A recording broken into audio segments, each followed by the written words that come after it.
Hey, Sage. Hey, Dani. How are you? I'm pretty good. How are you? I'm good. Good. Wow, what was that? 3 times? Three times. That took us Time's 3 the charm. times to do that. Oh my god. But we got it down. We're ready Yes. to go. We're hyped. We're pumped. This is going to be a fun episode today. Yes. This is but our last before- Halloween episode. Yeah. This is our happy Halloween episode. This is happy Halloween, everybody. Oh Halloween. my god. Thank you so much for joining us. Whether it's hopefully today on Halloween, or if, it's a few days later, you got your Halloween stuff done and going, and that's Okay, eat your candy and listen to us talk. Oh, that's a really good idea. Go smoke a little, maybe actually. Do children listen to this? If children are listening to, well, this I don't episode's think fine so. for kids. I Point hope is, not. Do whatever it takes to relax, have some candy, and yeah, listen. But before we get into all of that, who are we, Dani? We're the hags of Silence of the Hags. We're your hags, yes. Welcome back. Hopefully you know who we are by now. But if this is maybe your first episode, welcome. Thanks for joining us. Also, welcome to our one listener from Russia. Oh my God! Wow. Yes. Oh, I was looking. Yeah, we just we're looking on because we can look at our podcast analytics and it tells us where everyone is, and we have a listener in Russia. So hello. Yes, to our hello. Russian listener. Very cool. We're really excited to have you here. And then all of my friends from not Russia too. Also exciting. Yes. Hello to everyone. Yes. But Everyone who's specifically here. hello to the new person from Russia because Yeah. don't know how you heard about us, but wow. I'm Welcome. so happy. Hi. This is gonna be a fun one. Yeah, what are we doing? Did we already today, say what we're doing? Yeah, let's do it. Did we? We didn't say yet, no. Okay. I couldn't remember. No. Basically, today what we're going to be doing is we're just going to tell you one of our favorite scary stories. So this episode is going to be a little bit different. There's not going to be so much banter. Yes. And it's going to be kind of audiobook-esque, I guess. Be warned, I'm going to make mistakes. My sight reading could be better. Yes. I'm a little gonna do our nervous. best. I was that No. kid where, like, in school, when they'd, like, go around and make everybody read out of the textbook, I'd be, like, reading my paragraph, like, over and over and over and be like, don't fuck this up. Don't fuck this up. Oh, But yeah, I think no. I got this because there's nobody in my house but me, Yeah. so maybe. Perfect. No, I was the opposite. I was that kid who, like, as soon as they said, we need a volunteer, my hand's up in the air. I don't even care what it is. I hate you. Yeah, fucking hate I was you. absolutely Oh, that God. kid. No, I just took the attention off the people who didn't want to read, okay? So maybe you love me. Think about that next time, okay? How are you guys? Were you guys the introverts? Were you the extroverts? I don't even know if I was probably an extrovert, but I just was like, I just wanted good grades. That's it. If I got an A, I didn't care about fuck all. Fair So, enough. yeah, that's where I was at. So I think this is going to be a little bit of a long one. I know my story's going to take a little bit to read, so make sure you guys are cozy. And then Dani, I think I'm going to go first, and Dani's going to finish us off with her own little story. And, Yes, ma'am. and that's about it. It's going to be a really simple episode today. So, I'm going to be reading to you The Black Cat by Edgar Allan Poe. This is a pretty, you could say it's classic. Published 1842. Oh. Yeah, so she's an old girl. So also it's got ye old English. So Good luck. it's yeah, so be kind. Please be kind to me. But yeah, I remember I vividly remember my dad reading. Oh, speaking of my dad, he just texted me saying there's no such thing as ghosts. What? Just out of Thanks, nowhere? Dad. Was he listening to our episode? He's listening to our episode. There is such thing. Yeah, yeah. Dad, if you're listening, ghosts are fucking real. I will fight you to the death on that, Steve. Don't test me. And then she'll come back and haunt you. Yeah. Thank you so much. Thank you for coming. Yeah. That's funny. So, yes, basically my dad used to read Edgar Allan Poe to me when I was younger. So this was always a good one that stuck in my head, and I do remember The Telltale Heart was another one that was really good that I was thinking about doing, but it's pretty short. It's only a few minutes long, so feel free to check that out. You can find almost everything online because, like PDFs. So if you like this story and you want to hear more Poe, just Google it. Just very simple. Yes.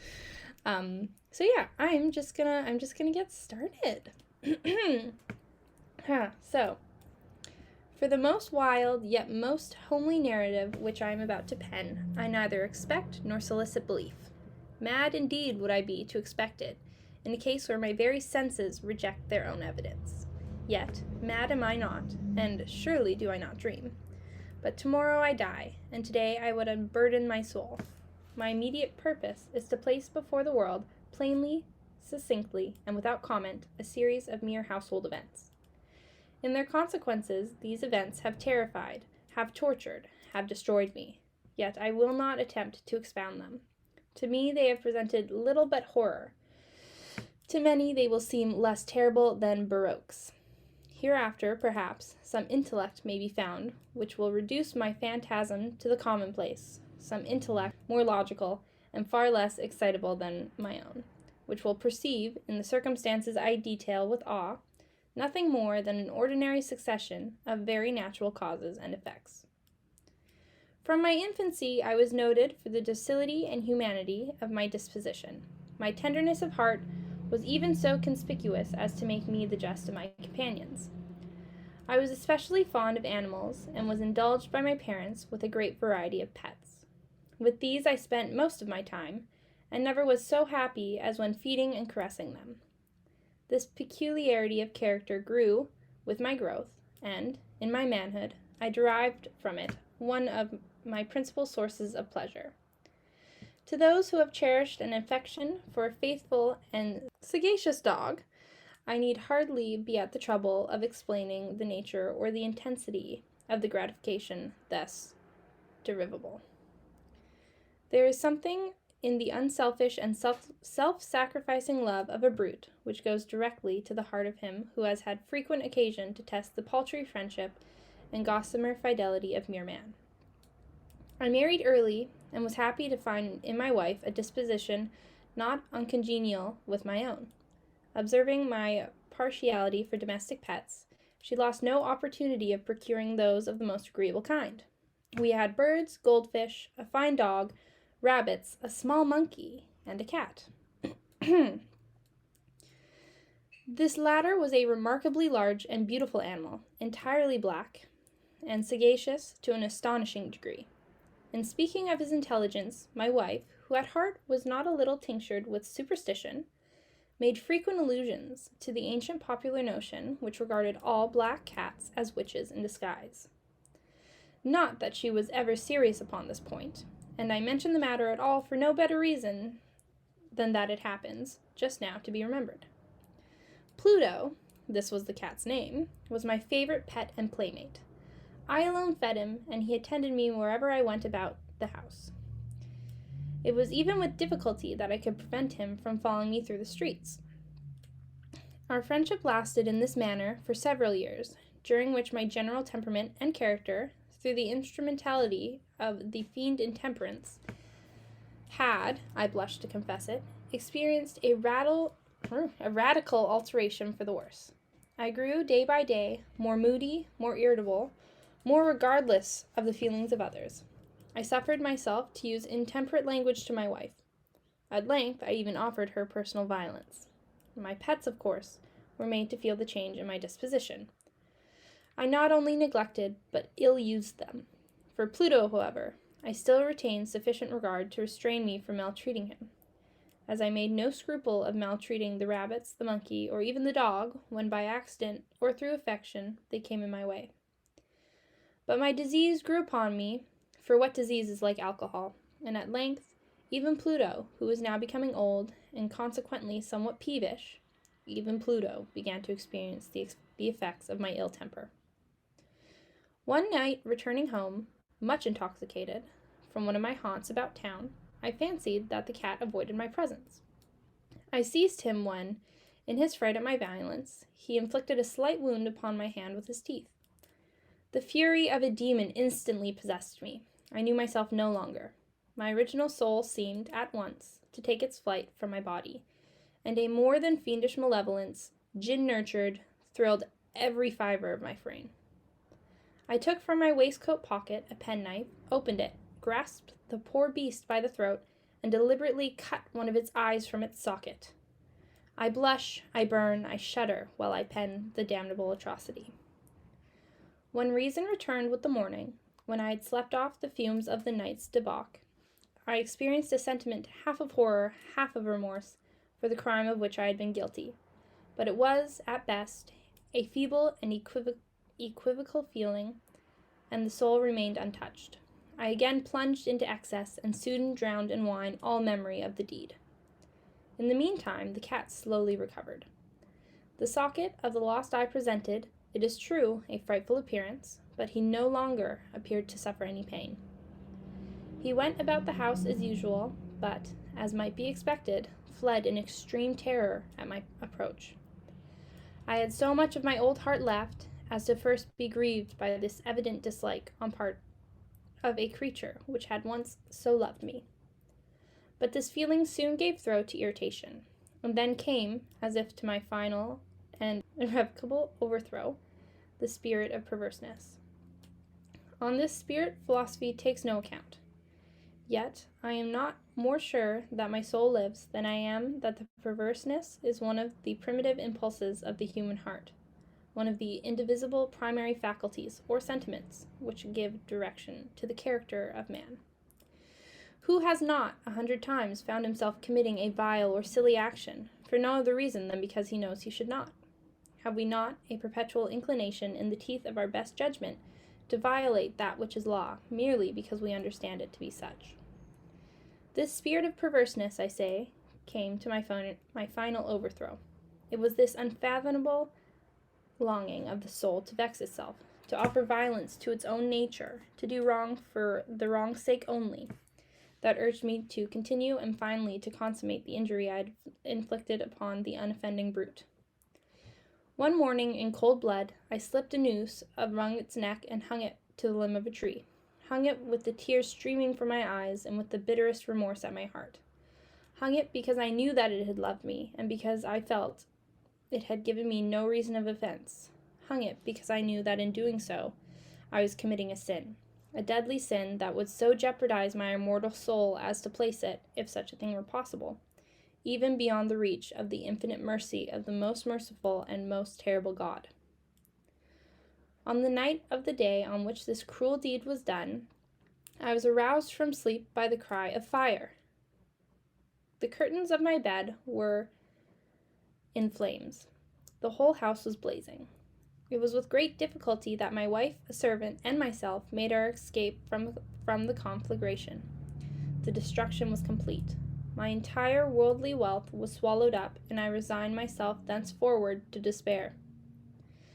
I am above the weakness of seeking to establish a sequence of cause and effect between the disaster and the atrocity, but I am detailing a chain of facts, and wish not to leave even a possible link imperfect.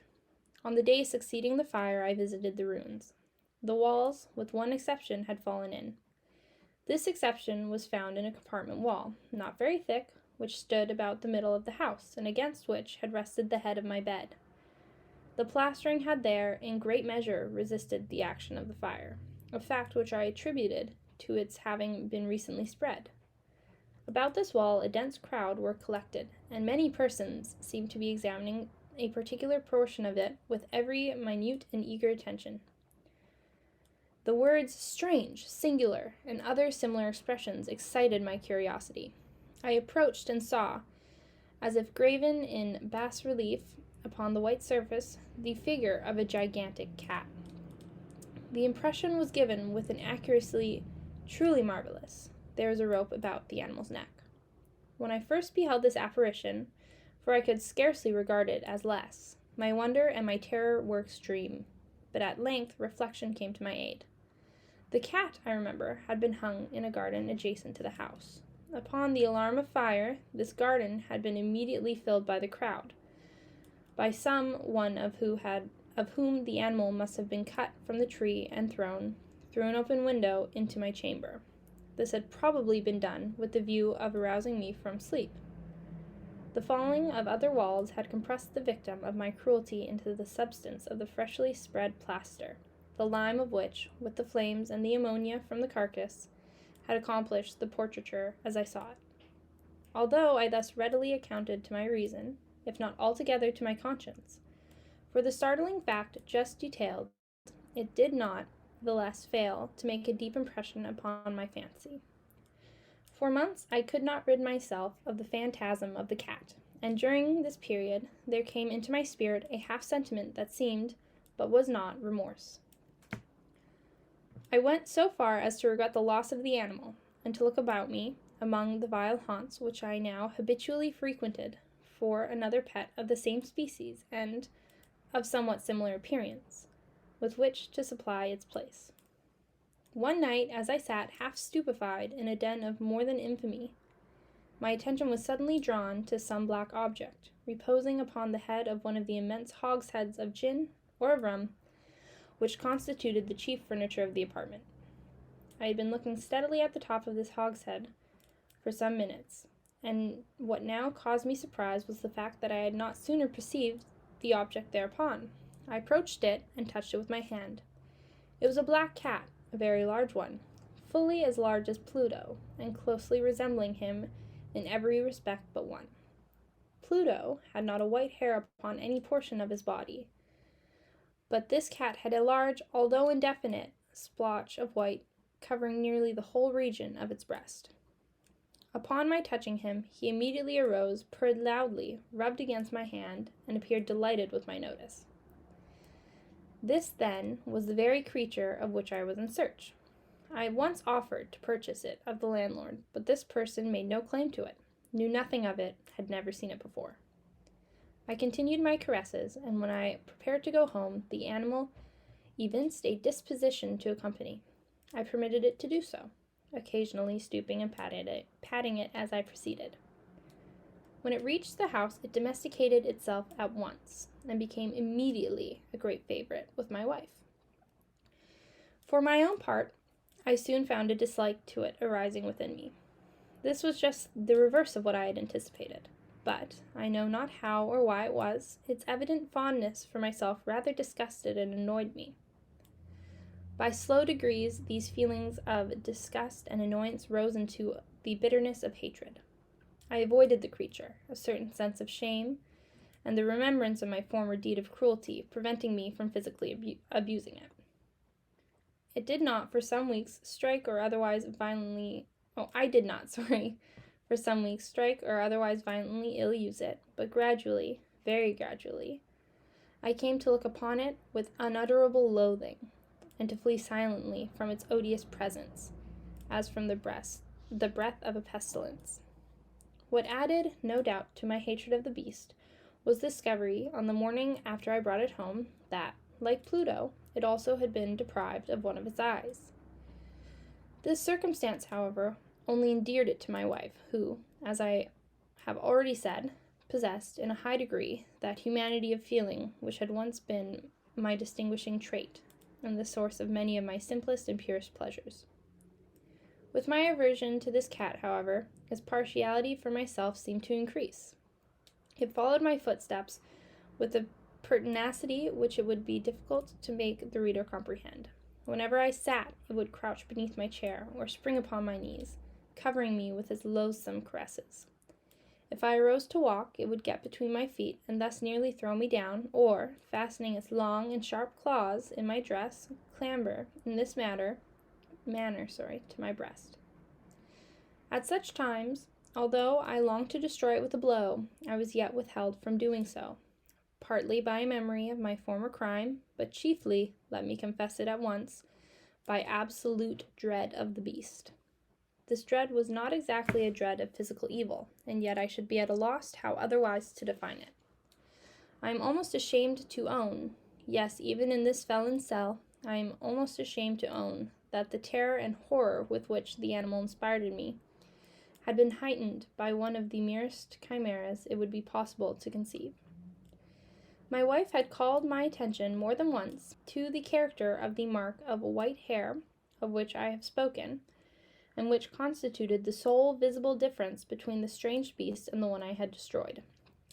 The reader will remember that this mark, although large, had been originally very indefinite, but by slow degrees nearly imperceptible, and which for a long time my reason struggled to reject as fanciful. It had, at length, assumed a rigorous distinctness of outline. It was now the representation of an object that I shudder to name, and for this, above all, I loathed and dreaded, and would have rid myself of the monster had I dared. It was now, I say, the image of a hideous, of a ghastly thing, of the gallows. O mournful and terrible engine of horror and crime, of agony and of death. And now I was indeed wretched beyond the wretchedness of mere humanity, and a brute beast whose fellow I had contemptuously destroyed, a brute beast to work out for me, a man fashioned in the image of the high God, so much of insufferable woe. Alas, neither by day nor by night knew I the blessing of rest any more. During the former, the creature left me no moment alone, and in the latter, I started hourly from dreams of unutterable fear to find the hot breath of the thing upon my face, and its vast weight, an incarnate nightmare that I had no power to shake off, incumbent internally upon my heart. Beneath the pressure of torments such as these, the feeble remnant of the good within me succumbed. Evil thoughts became my sole intimates, the darkest and most evil of thoughts. The moodiness of my usual temper increased to hatred of all things and of all mankind, while from the sudden, frequent, and ungovernable outbursts of fury to which I now blindly abandoned myself, my uncomplaining wife, alas, was the most usual and the most patient of sufferers. One day she accompanied me, upon some household errand, into the cellar of the old building which our poverty compelled us to inhabit. The cat followed me down the steep stairs, and, nearly throwing me headlong, exasperated me to madness. Uplifting an axe, and forgetting in my wrath the childish dread which had hitherto stayed my hand, I aimed a blow at the animal which, of course, would have proved instantly fatal had it descended as I wished. But this blow was arrested by the hand of my wife, goaded by the interference into a rage more than demoniacal. I withdrew my arm from her grasp, and buried the axe in her brain. She fell dead upon the spot without a groan. This hideous murder accomplished, I set myself forthwith, and with entire deliberation, to the task of concealing the body. I knew that I could not remove it from the house, either by day or by night, without the risk of being observed by the neighbors. Many projects entered my mind. At one period I thought of cutting the corpse into minute fragments, and destroying them by fire. At another I resolved to dig a grave for it in the floor of the cellar. Again I deliberated about casting it in the well in the yard, about packing it in a box, as if merchandise, with the usual arrangements, and so getting a porter to take it from the house. Finally, I hit upon what I considered a far better expedient than either of these. I determined to wall it up in the cellar, as the monks of the Middle Ages recorded to have walled up their victims. For a purpose such as this, the cellar was well adapted. Its walls were loosely constructed, and had lately been plastered throughout with a rough plaster, which the dampness of the atmosphere had prevented from hardening. Moreover, in one of the walls was a projection, caused by a false chimney, or a fireplace, that had been filled up and made to resemble the rest of the cellar. I made no doubt that I could readily displace the bricks at this point, insert the corpse, or wall the whole up, as before, so that no eye could detect anything suspicious.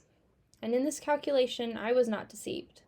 By means of a crowbar I easily dislodged the bricks, and, having carefully deposited the body against the inner wall, I propped it in that position, while, with little trouble, I relaid the whole structure as it originally stood. Having procured mortar, sand, and hair with every possible precaution, I prepared a plaster which could not be distinguished from the old, and with this I very carefully went over the new brickwork. When I had finished, I felt satisfied that all was right. The wall did not present the slightest appearance of having been disturbed. The rubbish on the floor was picked up with the minutest of care. I looked around triumphantly and said to myself, "Here at last, then, my labor has not been in vain." My next step was to look for the beast, which had been the cause of so much wretchedness, for I had, at length, firmly resolved to put it to death. Had I been able to meet with it at the moment, there could have been no doubt of its fate, but it appeared that the crafty animal had been alarmed at the violence of my previous anger, and forebode to present itself in my present mood. It is impossible to describe or to imagine the blissful sense of relief which the absence of the detested creature occasioned in my bosom. It did not make its appearance during the night, and thus, for one night at least, since its introduction into the house, I soundly and tranquilly slept. I slept even with the burden of murder upon my soul. The second and the third day passed, and still my tormentor came not. Once again I breathed as a free man. The monster, in terror, had fled the premises forever. I should behold it no more. My happiness was supreme. The guilt of my dark deed disturbed me but little. Some few inquiries had been made, but these had been readily answered. Even a search had been instituted, but of course nothing was to be discovered. I looked upon my future felicity as secured.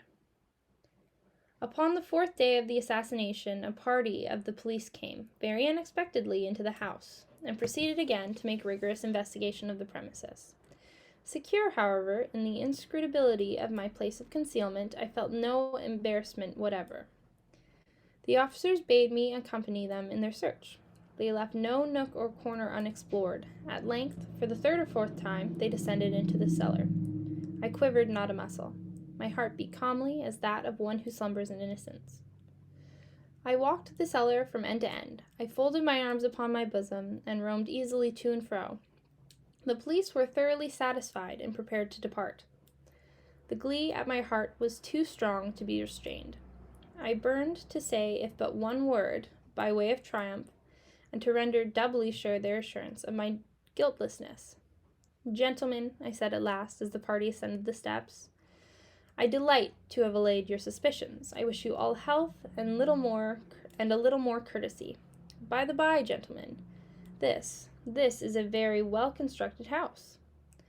In the rabid desire to say something easily, I scarcely knew what I uttered at all. "I may say, an excellently well-constructed house. These walls, are you going, gentlemen? These walls are solidly put together." And here, through the mere frenzy of bravado, I rapped heavily with a cane which I held in my hand upon that very portion of the brickwork behind which stood the corpse of the wife of my bosom. But may God shield and deliver me from the fangs of the arch-fiend! No sooner had the reverberation of my blows sunk into silence than I was answered by a voice from within the tomb, by a cry, at first muffled and broken, like the sobbing of a child, and then quickly swelling into one long, loud, and continuous scream, utterly anomalous and inhuman, a howl, a wailing shriek, half of horror and half of triumph, such as might have arisen only out of hell, conjointly from the throats of the damned in their agony, and of the demons that exult in the damnation. Of my own thoughts it is folly to speak. Swooning, I staggered to the opposite wall. For one instant, the party upon the stairs remained motionless, through extremity of terror and of awe. In the next, a dozen stout arms were toiling at the wall. It fell bodily. The corpse, already greatly decayed and clotted with gore, stood erect before the eyes of spectators. Upon its head, with red extended mouth and a solitary eye of fire, sat the hideous beast whose craft had seduced me into murder, and whose informing voice had consigned me to the hangman. I had walled up the monster within the tomb. Wow. That was really good. You know, something funny. Mm-hmm. While you were reading that, my cousin got me a bunch of books and they're like sitting on my table. Yeah. And I was like, oh, classic tales of horror. And I was like, oh, Edgar Allen Poe. I have a book of Edgar. And I opened it literally to that story that you're telling. So I was reading along with you the whole time. Oh, perfect. That's awesome. I literally just opened it and I was like, the black cat. I was like, wait a fucking minute. I was reading along with you. That was really good. Oh, cool. I've never heard that story. It's so good. I love it. I feel like a lot of Edgar Allan Poe stories that kind of have like it's like a lesson almost. Mm-hmm. So Don't like murder.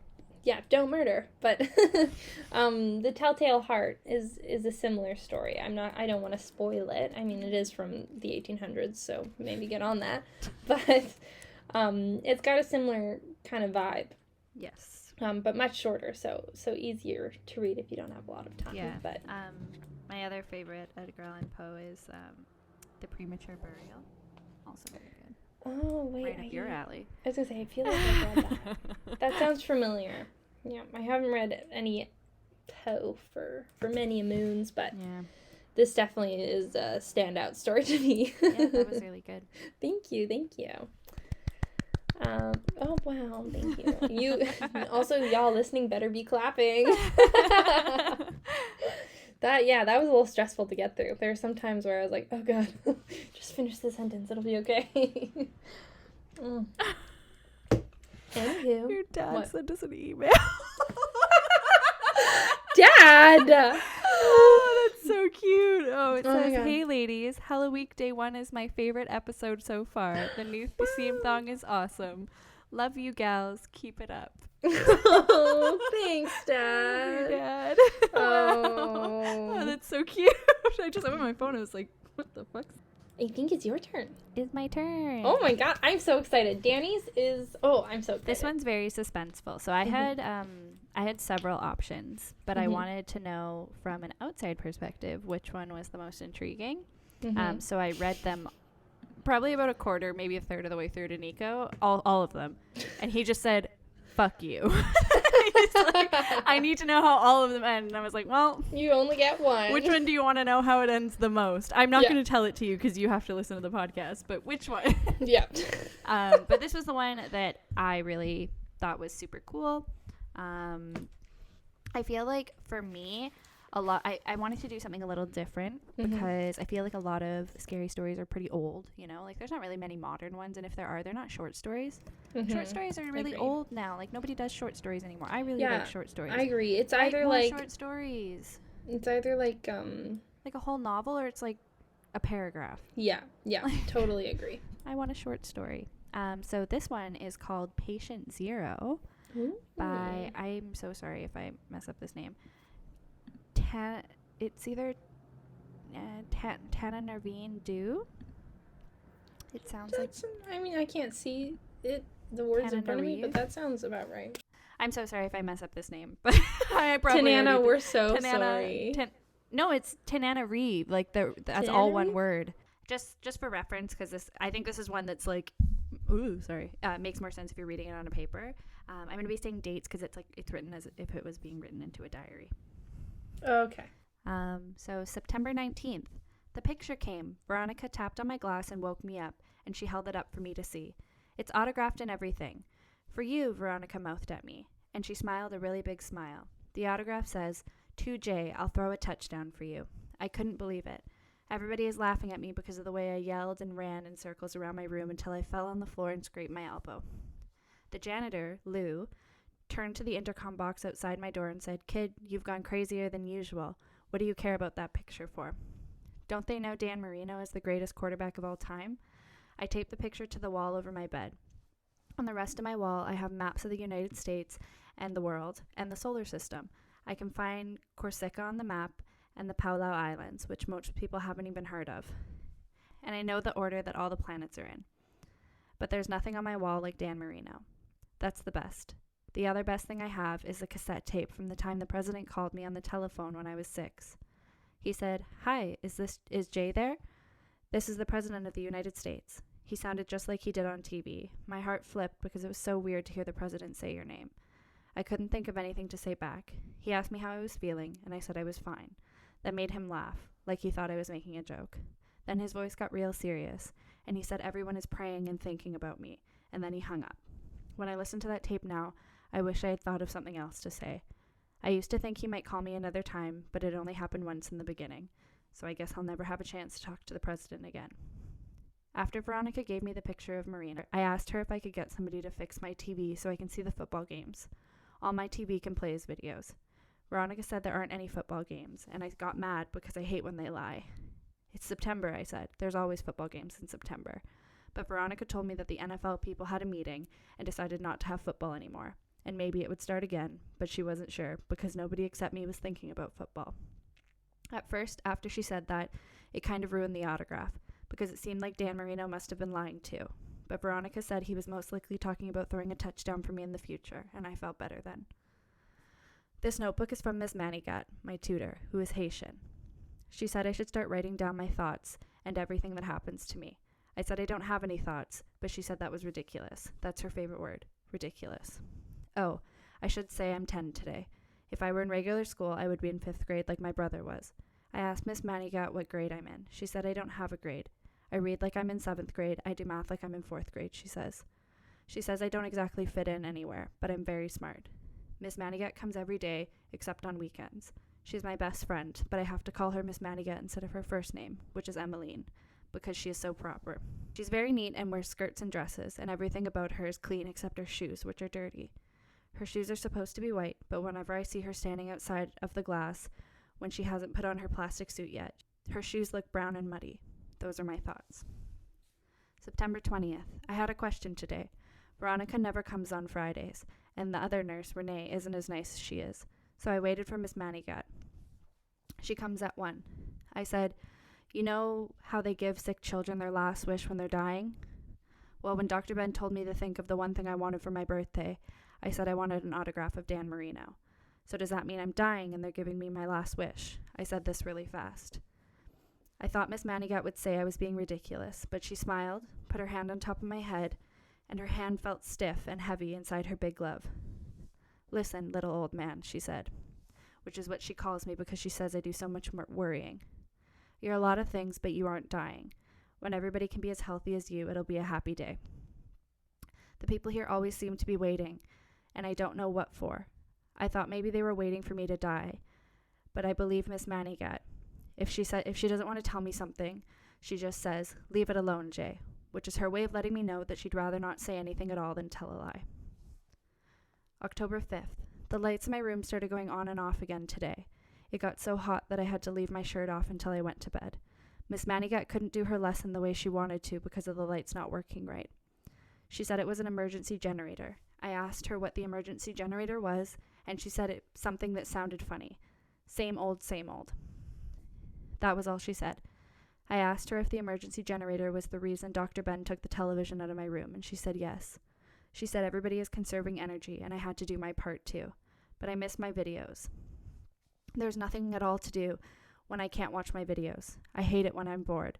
Sometimes I even watch videos that I've seen 100 times. Really, 100 times. I've seen Big with Tom Hanks more than any other video. I love the part in the toy store with the really big piano keys on the floor. My mom taught me how to play 3 blind mice on our piano at home, and it reminds me of that. I've never seen a toy store like that one in Big. I thought it was just a made-up place, but Miss Manigat said it was a real toy store in New York. I miss my videos. When I'm watching them, I feel like I'm inside a movie too. I hope Dr. Ben will bring my TV back soon. October 22nd. I made Veronica cry today. I didn't mean to. Dr. Ben said he knows it was an accident, but I feel very sorry, so I've been crying too. What happened is, I was talking to her, and she was taking some blood out of my arm with a needle like always. I was telling her about how me and my dad used to watch Mariano play on television, and then all of a sudden she was crying really hard. She dropped the needle on the floor, and she was holding her wrist like she broke it. She started swearing. She said, God damn it, God damn it, God damn it, over and over like that. I asked her what happened, and she pushed me away like she wanted to knock me over. Then she went to the door and punched the number code in really fast, and she pulled on the doorknob, but the door wouldn't open. And I heard something in her arm snap from yanking so hard. She had to do the code again. She was still crying. I've never seen her cry. I didn't know what happened. I mashed my finger on the buzzer hard, but everybody ignored me. It reminded me of when I first came here, when I was always pushing the buzzer and crying and nobody would ever come for a long time. They were always in a bad mood when they came. Anyways, I waited for Miss Manigat, and I told her about Veronica, and she said she didn't know anything because she comes from the outside, but she promised she would find out. Then she made me recite the preamble to the Constitution, which I know by heart. Pretty soon, for a little while, I forgot about Veronica. After my lessons, Miss Manigat left and called me on my phone an hour later like she promised. She always keeps her promises. My telephone is hooked up so people on the inside can call me, but I can't call anybody inside or outside. It hardly ever rings now. but I almost didn't want to pick up. I was afraid about what Miss Manigat would say. Veronica poked herself, Miss Manigat told me. The needle stuck her through her hot suit. She told Dr. Ben that there was a sudden movement. I wondered who made the sudden movement, Veronica or me. Is she okay? I asked. I thought Miss Manigat was mad at me, because she told me many times that I should be careful. Maybe I wasn't being careful when Veronica was here. We'll see, Jay, Miss Manigat said. From her voice it sounded like the answer was no. Will she get sick? I asked. Probably yes, they think so, Miss Manigat said. I didn't want her to answer any more questions. I like it when people tell me the truth, but it always makes me feel bad too. I tried to say I was sorry, but I couldn't even open my mouth. It's not your fault, Jay, Miss Manigat said. I couldn't help it. I sobbed like I used to when I was still a little kid. Veronica knew something like this could happen, she said. But that didn't make it any better, because I remembered how Veronica's face looked so scared inside her mask and how she pushed me away. Veronica had been here since almost the beginning, before Miss Manigat came, and she used to smile at me even when no one else did. When she showed me my picture from Dan Marino, she looked almost as happy as me. I've never seen her whole face smiling like that. She looked so pretty and so glad. I was crying so much I couldn't even write down my thoughts like Miss Manigat said to. Not until today. November 4th. A long time ago when I first came here, the TV in my room played programs from the outside. I saw the first grade picture I had taken at school on TV. I always hated that picture because Mom put some greasy stuff in my hair that made me look like a total geek. And then I turned on the TV and saw that picture on the news. The man on the TV said the names of everyone in our family, and he spelled them out on the screen. He called me Patient Zero. He said I was the first person who got sick. But that wasn't really what happened. My dad got sick before. I've told them that already.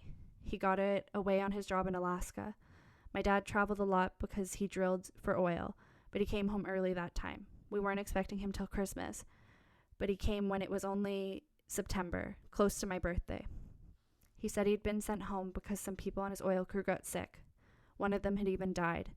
But the doctor in Alaska had looked at my dad and said he was fine, and then his boss sent him home. My dad was really mad about that. He hated to lose money. Time away from a job was always losing money, he said. He was in a bad mood when he wasn't working. And the worst thing was, my dad wasn't fine. After 2 days, his eyes got really red and he started sniffling. Then I did too, and then my mom and my brother. When the man on TV showed my picture and called me Patient Zero and said I was the first one to get sick, that was when I first learned how many people tell lies. Because that wasn't true.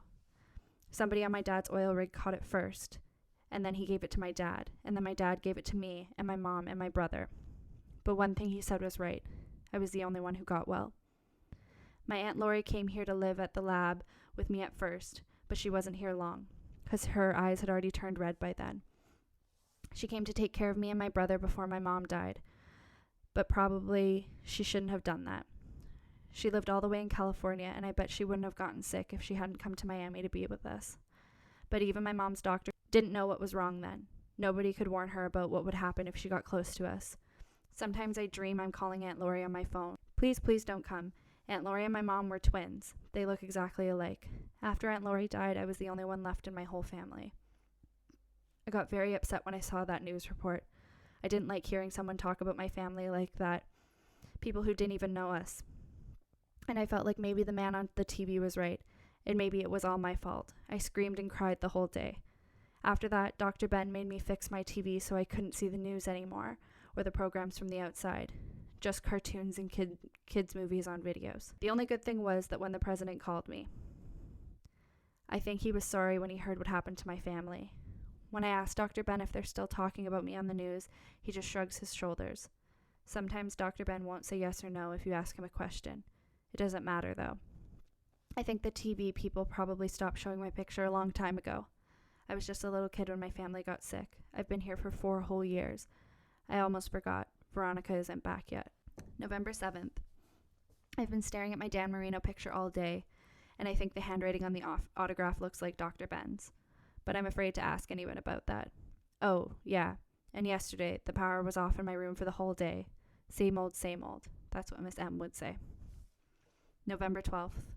Miss Manigat is teaching me a little bit about medicine.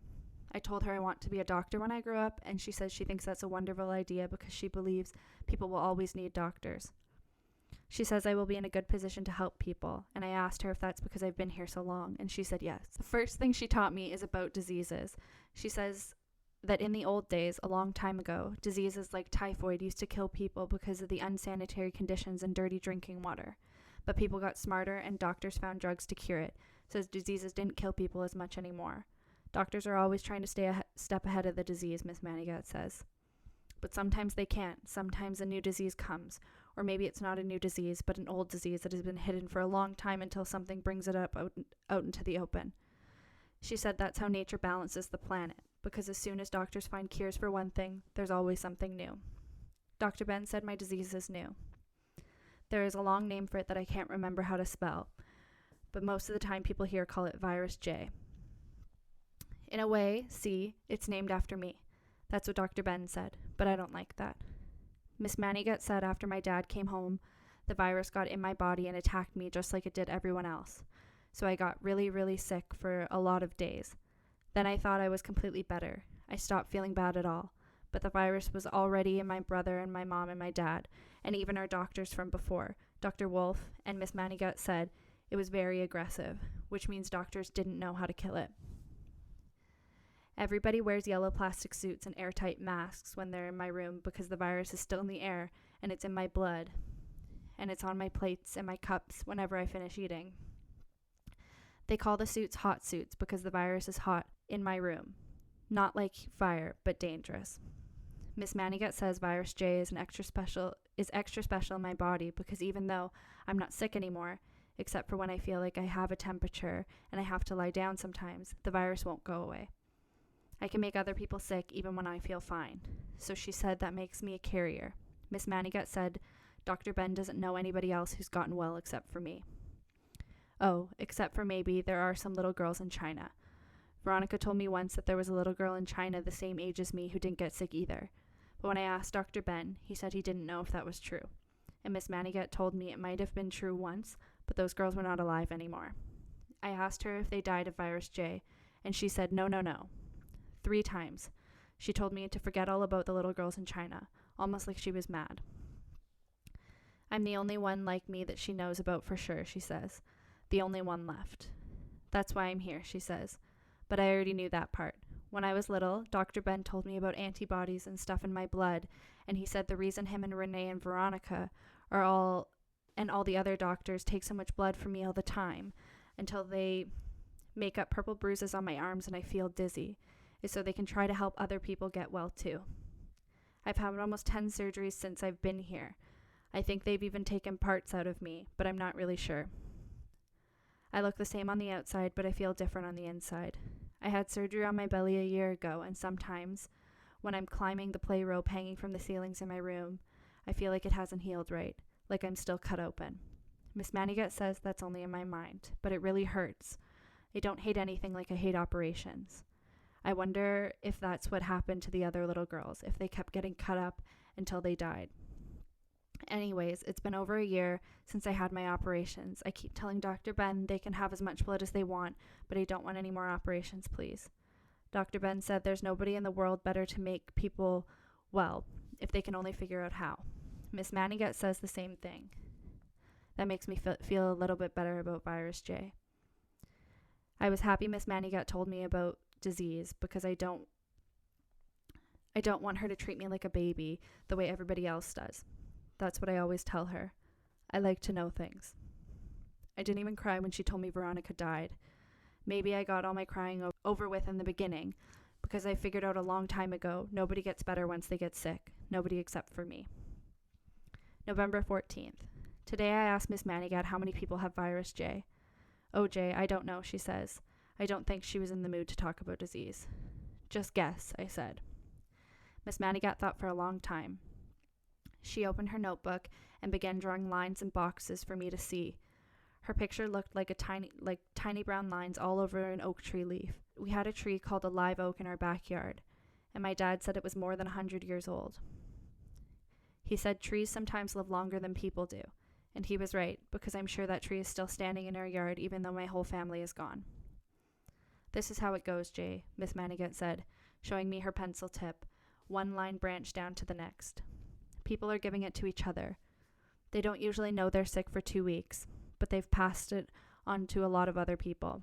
By now, it's already been here for 4 years, so the same thing that happened to your family is happening to a lot of families. How many families? I asked again. I tried to think of the biggest number I could. 1 million? Miss Manigat shrugged just like Ben would. Maybe that meant yes. I couldn't imagine 1 million families, so I asked Miss Manigat if it had happened to her family too, if maybe she had a husband and kids and they got sick. She said no, she was never married. I guess that's true because Miss Manigat does not look that old. She won't tell me her age, but she's in her 20s, I think. Miss Manigat smiled at me, even though her eyes weren't happy. My parents were in Miami, and they got it right away, Miss Manigat said. Then my sister and nieces came to visit them from Haiti, and they got it too. I was away working when it happened, that's why I'm still here. Miss Manigat had never told me that before. My family lived in Miami Beach. My dad said our house was too small. I had to share a room with my brother, but my mother liked where we lived because our building was 6 blocks from the ocean. My mother said the ocean can heal anything, but that can't be true, can it? My mother wouldn't like it where I am because there's no oceans and no windows either. I wondered if Miss Manigat's parents knew someone who worked at an oil rig too. Probably not.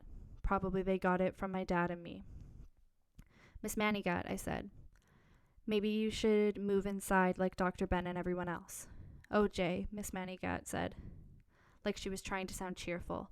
Little old man, if I were scared of anything, why would I be, if I were that scared of anything, why would I be in here teaching you? She said she asked to be my teacher, which I didn't know. I said I thought her boss was making her do it. And she said that she didn't have a boss. No one sent her. She wanted to come. Just to meet me, I asked her. Yes, because I saw your face on television, and you looked like one of a kind, she said. She said she was a nurse before, and she used to work with Dr. Ben in his office in Atlanta. She said they worked at the CDC, which is the place that studies diseases. And he knew her, so that's why he let her come to teach me. A boy like you needs his education. He needs to know how to face life outside, she said. Miss Manigat is funny like that. Sometimes she'll quit the regular lesson about presidents and the 10 Commandments to teach me about something like how to sew and how to tell plants you eat from plants you don't eat and stuff. Like I remember when she brought in a basket of real fruits and vegetables. It was so fresh. She said that she had a garden where she lives on the outside, close to here. She said that one of the reasons she won't move inside is because she loves her garden so much. She doesn't want to leave it. The stuff she brought was not very interesting to look at. She showed me some cassava, which looked like a long, twisty tree branch to me, and said it was good to eat, except it did have poison in it that needed to be boiled out of the root first. And the leaves are poisonous too. She also brought me something called an ackee, which she said she used to eat from trees in Haiti. It has another name in Haiti too that's hard for me to spell. It tasted fine to me, but she said ackee can never be eaten before it's opened, or before it's ripe, because it makes your brain swell up and you can die. She also brought different kinds of mushrooms to show me which ones are good or bad, but they all looked alike to me. She promised to bring me other fruits and vegetables to see, so I will know what's good for me and what isn't. There's a lot to learn about life outside, she said. Well, I don't want Miss Manigat to feel like I'm a waste of her time, but I know for a fact that I don't have to face a life outside. Dr. Ben told me I might be a teenager before I can leave, or even older. He said that I might even be a grown man, but that's okay, I guess. I try not to think about what it would be like to leave. My room, which they moved me to, I have been here since I was 6 months. My room, which they moved me to when I had been here for 6 months, is really, really big. They built it especially for me. It's 4 times as big as the hotel room my mom and dad got for us when we went to Universal Studios in Orlando when I was 5. I remember that room because my brother Kevin kept asking my dad, "Doesn't this cost too much?" Every time my dad bought us a t-shirt or anything, Kevin brought up how much it would cost. I told Kevin to stop because I was afraid Dad would get mad and stop buying us stuff. Then when we were in line for the King Kong ride, all by ourselves, Kevin told me Dad got fired from his job. Do you want us to go on welfare? I waited for Mom and Dad to tell me he got fired, but they didn't. After Kevin said that, I didn't ask them to buy me anything else, and I was scared to stay in the huge, pretty hotel room because I thought that it wouldn't leave enough money to pay. But we did, and then Dad got a job at an oil rig, and we thought everything would be better. My room here is as big as half of the whole floor, I bet. When I run from one side of my room to the other, from the glass to the front wall and the back, I'm out of breath. I like to do that. Sometimes I run until my ribs start squeezing and my stomach hurts like it's cut open and I have to sit down and rest. There's a basketball net in here too, and the ball does never touch the ceiling except for when I throw it too high on purpose. I also have comic books, and I draw pictures of me and my family and Miss Manigat and Dr. Ben. Because I can't watch videos now, I spend a lot of time writing in this notebook. A whole hour went by already. When I'm writing down my thoughts, I forget about everything else. I have decided for sure to be a doctor someday. I'm going to help make people better. November 29th. Thanksgiving was great. Miss Manigat cooked real bread and brought me in food she'd heated up.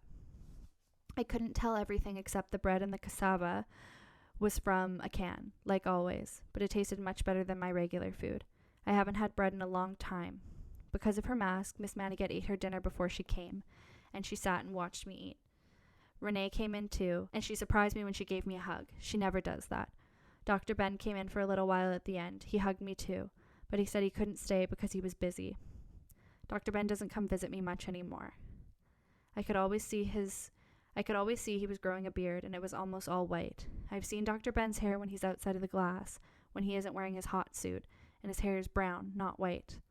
I asked him how come his beard is white, and he said that's what happens when your mind is overly tired. I like having everyone come into my room. Before, in the beginning, almost nobody came in, not even Miss Manigat. She used to sit in a chair outside the glass and use the intercom for my lessons. It's better when they come in. I remember how Thanksgiving used to be with my family around the table in the dining room. I told Miss Manigat about that. Yes, she said, even though she didn't celebrate Thanksgiving in Haiti like Americans do, she remembered sitting around the table with her parents and her sister for Christmas dinner. She said she came to see me today, and Renee and Dr. Ben came too, because we are each other's family now, so we are not alone. I hadn't thought of it like that before. December 1st. No one will tell me, not even Miss M. But I think maybe Dr. Ben is sick. I have not seen him in 5 whole days. It's quiet here. I wish it was Thanksgiving again. January 23rd. I didn't know this before, but you have to be in the right mood to write your thoughts down. A lot happened in the days I missed. The doctor with the French name is gone now, and I'm glad. He wasn't like Dr. Ben at all. I could hardly believe he was a real doctor, because he always had the dirtiest clothes on when I saw him take off his hot suit outside the glass. And he was never nice to me. He wouldn't answer at all when I asked him questions, and he wouldn't look in my eyes except for a second. One time he slapped me on my ear, almost for nothing, and his glove hurt so much my ear turned red and was sore for a whole day. He didn't say he was sorry, but I didn't cry. I think he wanted me to. Oh yeah, and he hooked me up to an IV bag and took so much blood from me I couldn't even stand up. I was scared he would operate on me. Miss Manigat didn't come for almost a week, and when she finally came I told her about the doctors taking too much blood. She got really mad. Then I found out the reason she didn't come all those days was because he wouldn't let her. She said he tried to bar her from coming. Bar is the word she used, which sounds like a prison. The new doctor and Miss Manigat do not get along, even though they both speak French. I saw them outside the glass yelling back and forth, saying and moving their hands, but I couldn't hear what they were saying. I was afraid he would send Miss Manigat away for good, but yesterday she told me he's leaving. I told her I was happy because I was afraid he would take Dr. Ben's place. No, she told me, there isn't anyone taking Dr. Ben's place. She said the French doctor came here to study me in person because he was one of the doctors Dr. Ben had been sending my blood to ever since I first came. But he was already very sick when he got here. He started feeling worse, so he had to go. Seeing me was his last wish, Miss Manigat said, which doesn't seem like it could be true because he didn't act like he wanted to be with me. I asked her if he went back to France to his family, and Miss Manigat said no. He probably didn't have a family, and if he did, it's too hard to go to France. The ocean is in the way, she said. Miss Manigat seemed tired from all the talking. She said she'd decide to move inside like Renee to make sure they were taking care of me properly. She said she misses her garden. The whole place has been falling apart, she said. She said I do a good job of keeping my room clean, and I do, because I have my own mop bucket and Lysol in my closet. But she told me the hallways are filthy, which is true, because sometimes I can see water dripping down the walls outside of my glass, and a lot of it, and it makes puddles all over the floor. You can tell the water is dirty because you can see the different colors floating on top, the way my family's driveway used to look after my dad sprayed it with the hose. He said that the oil from the car made the water look that way. But I don't know why it looks that way here. Miss Manigat said the water smells bad too. It's ridiculous. If they're going to keep you here, they damn well better take care of you, Miss Manigat said. She said she must have been really mad because she never swears. I told her the time Lou came and pressed on my intercom really late at night when I was asleep and nobody else was around. He was talking really loud like people do in the videos when they're drunk. Lou was glaring at me through the glass, banging on it. I'd never seen him look so mean. I thought he would try to come into my room, but then I remembered he couldn't because he didn't have a hot suit. But I'll never forget what he said. They should put you to sleep like a dog at the pound. I try not to think about that night because it gave me nightmares. It happened when I was pretty little, like 8. Sometimes I thought maybe I just dreamed it, because the next time Lou came, he acted just normal. He even smiled at me a little bit. Before he stopped coming here, Lou was nice to me every day after that. Miss Manigat did not sound surprised when I told her that Lou said about putting me to sleep. Yes, Jay, she told me. For a long time there have been people on the outside who don't think we should be taking care of you. I never knew that before. I remember a long time ago when I was really little, I had pneumonia and my mom was scared to leave me alone at the hospital. They won't know how to take care of Jay here, she said to my dad, even though she didn't know I heard her. I had to stay all by myself all night because of what my mom said. I couldn't go to sleep. I was afraid of everyone at the hospital would forget I was there, or maybe something bad would happen to me. It seems like the lights go off every other day now. And I know people must really miss Lou because the dirty gray water is all over the floor outside my glass. There's no one there to clean it up. February 14th, 64672943. 64672943. 64672943. I remembered the numbers already. I've been saying them over and over again in my head so I won't forget, but I wanted to write them down in the exact order just to be extra sure. I want to know them without even looking. Oh, I should start at the beginning. Yesterday no one brought me any dinner, not even Miss Manigat. She came with a huge bowl of oatmeal this morning saying she was very sorry and that she had to look a long time to find food and it wore her out. The oatmeal wasn't even hot, but I didn't say anything. I just ate it and she watched me eat. She didn't stay with me long because she doesn't teach me lessons anymore. After the French doctor left, we talked about the Emancipation Proclamation and Martin Luther King. She said she didn't even bring it up that day. She just kept sighing and saying she had been in bed all day and yesterday because she was so tired and she was so sorry she'd forgotten to feed me. She said I couldn't count on Renee to bring me food because she didn't know where Renee was. It was hard for me to hear her talk through the hot suit today. Her mask was crooked, so the microphone wasn't in front of her mouth where it should be. She saw my notebook and asked if she could look at it. I said sure. She looked at the pages from the beginning. She said she liked the part where I said she was my best friend. Her face mask was fogging up, so I couldn't see her eyes, but I could tell she was smiling. I am very sure she did not put her hot suit on right today. When she put my notebook down, she told me to pay close attention and repeat the numbers she told me, which were 64672943. I asked her what they were. She said it was the security code for my door. She said she wanted to give me the code because my buzzer wasn't working, and I might need it to leave my room if she overslept and nobody came here to bring me food. She told me I could use the same code on the elevator, and that the kitchen was on the 3rd floor. There wouldn't be anybody there, she said, but I could look on all the shelves, the top ones up high, to see if there was any food. If not, she said I should take the stairs down to the 1st floor and find the red exit sign and go outside. She said the elevator doesn't go to the 1st floor anymore. I felt scared then, but she put her hand on top of my head, just like usual. She said she was sure there was plenty of food outside. But am I allowed, I asked her. What if people get sick? You worry too much, little man, she said. Only you matter now, my one-of-a-kind. But see, I'm sure Miss Manigat doesn't really want me to go outside. I've been thinking about it over and over. Miss Manigat must be very tired to tell me to do something like that. Maybe she has a fever, and that's why she told me how to get out of my room. My brother said silly things when he had a fever, and my father too. My father kept calling me Oscar, and I didn't know who Oscar was. My dad told us he had a brother who died when he was little, and maybe his name was Oscar. My mother didn't say anything at all when she got sick. She just died very fast. I wish I could find Miss Manigat and give her something to drink. You get very thirsty when you have a fever, which I've known for a fact. But but I can't go to her because I don't know where she is. And besides, I don't know where Dr. Ben keeps the hot suits. What if I went to her and she wasn't wearing hers? Maybe the oatmeal was the only thing left in the kitchen, and now I ate it all. I hope not. But I'm thinking maybe it is because I know Miss Manigat would have brought me more food if she had found any. She's always asking me if I've had enough to eat. I'm already hungry again. 64672943. 64672943. February 15th. I'm writing in the dark. The lights are off. I tried to open my lock, but the numbers don't work because the lights are being off. I don't know where Miss Manigat is. I'm trying not to cry. What if the lights never come back on? February 16th. There's so much I want to say, but I have a headache from being hungry. When the lights came back on, I went out into the halls like Miss M told me, and I used the numbers to get to the elevator to work, and then I went to the kitchen like she said. I wanted to go real fast and find some peanut butter or some Oreos or even a can of beans that I could open with a can opener Miss M left me for Thanksgiving. There's no food in the kitchen. The empty cans and wrappers on the floor. There's even roaches, but I looked on every single shelf in every cabinet and I couldn't find anything to eat.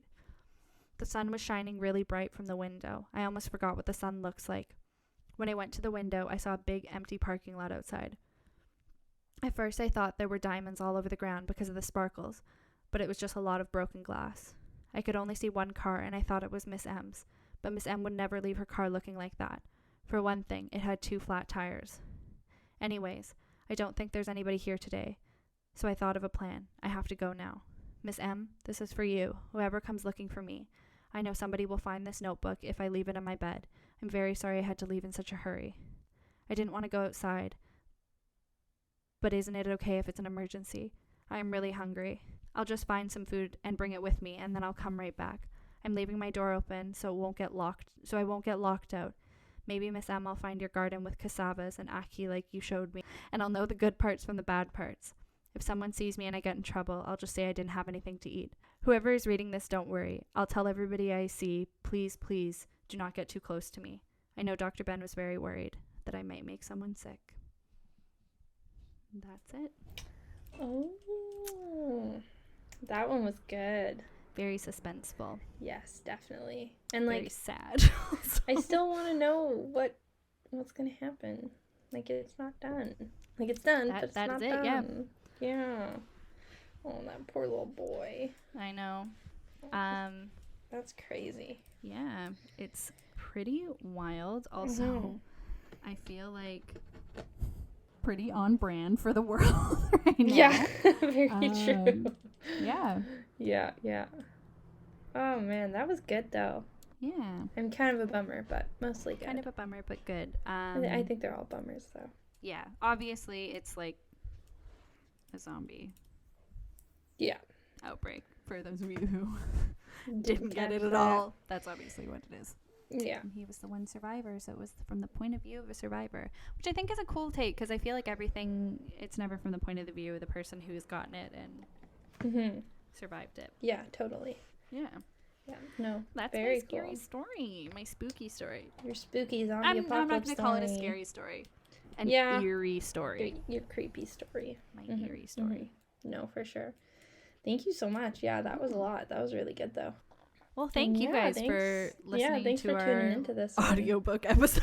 Yeah. This was fun. This was a little bit different. Let us know if you guys liked this one. There wasn't, as much fun back and forth banter, but I think that this was nice too. Yeah. Do you guys have a favorite eerie, scary, spooky story? I love creepypasta and I love just spooky stories in general. So send them all in. You can email us at, what's our email? silenceofthehags@gmail.com. Or you can Instagram us at silenceofthehags. Yeah. Or no, I think that's it. That's about it. I always say it. Yeah. So thanks us at 778. No, don't text me. I am terrible at texting. I will not text back. But yeah, thank you, and make sure you follow us at Silence of the Hags on Instagram. We already you just said that, so sorry. Yeah, no, it's all good. But yeah, give us a follow. We're on Spotify. We're on Apple Podcasts. We're on Pocket Casts, Anchor, YouTube. Yes. Everything is Silence of the Hags. So, yeah, nice and easy. Kept it the same across the board.